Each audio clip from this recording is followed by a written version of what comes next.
ankles like anything, and your sweat will show right through it. I don't care how pretty the dress is.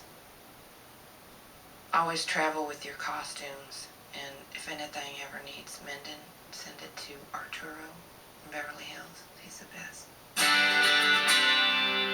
We did a lot of research. In part, you do research because it's nice to know what it would be, but I also think we're creating a fantasy world.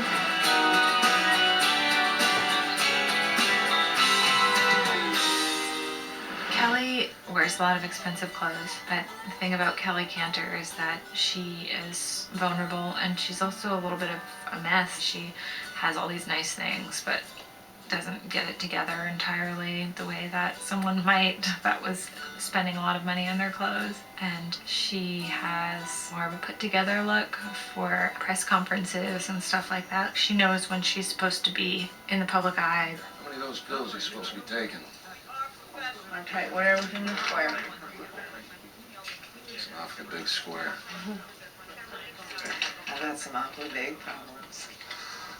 There's a part of her that is just a wreck, and that isn't kind of the fancy country lady like Dolly Parton, who does full hair and makeup to go get her hair and makeup done. Most of the inspiration for Kelly came not from real artists, but more from the idea that she was vulnerable.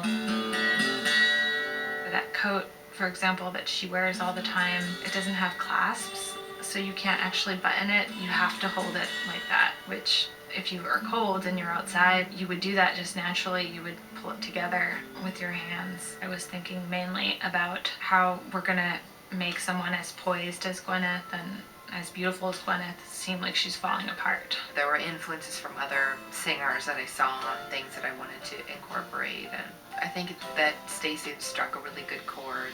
She looks great in everything.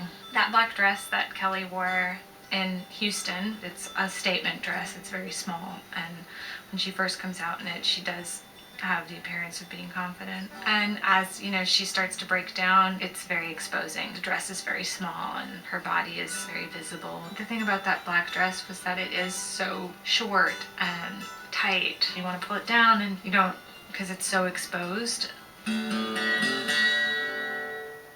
And later when we see her perform and she's a little stronger, her clothes are longer and more substantial. The black dress is made by Alice and Olivia, and then the blue one with the little metal beads is made by Temperley. We made the boots that she wears when she sings Shake That Thing are the boots that were made for Linda Ronstadt when she went on tour with Dolly Parton and Emmylou Harris, and we replicated them but did them in a different colorway so they matched the dress.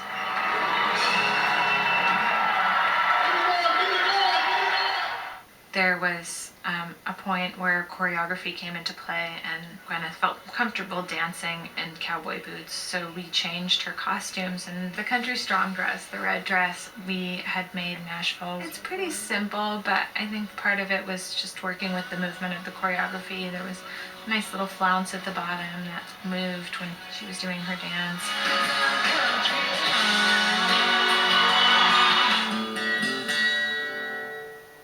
And the last dress, the coming home dress, we wanted her to look ethereal and be wearing something shiny and feathery and angelic.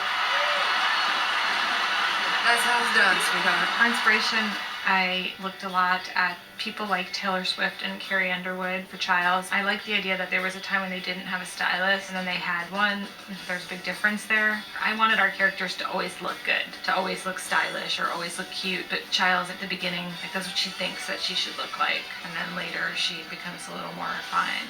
I was Miss Dallas, dummy. She's coming from the pageant circuit, which is a very different world. Part of the reason why Childs was in that pristine white dress was so that she kind of looked out of place, whereas Beau looked like he belonged there. When I was thinking about her costumes, I was thinking mostly about fabrics, and I wanted her to be in eyelets and ginghams and denim and a little bit of lace, maybe, and plaid. We started with her in the Country Barbie dress, which I actually really like. I think it's a cute dress. And then the next time we see her, we have her in a costume that was picked by a stylist. Blue dress. She needs to look her age. She's more refined. She's got James to help guide her, try to make her more into what the American public would like to see. I think that looks great. All right, let me finish this up. We watch her transition from a certain kind of innocence into a slightly more adult look. When we first see her, she's a little more child's, and then by the end, she's wearing a mini dress and leather, which we did make for her, that crazy cupcake dress. I had to end up getting sewn into the dress. The blue leather one is her final evolution. She's got to be a little bit more of a sophisticated starlet by the end, so she gets a stylist and starts wearing more subdued styles somewhat. And then in the end, that big leather number, that's like her big moment. Don't take laxatives ever.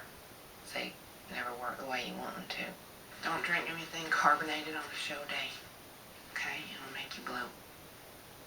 Wear high heels everywhere you go. And don't be afraid to fall in love. It's the only thing that matters in life.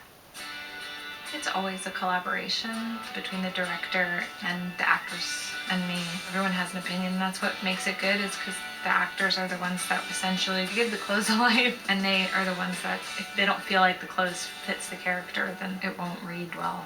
They have to like it.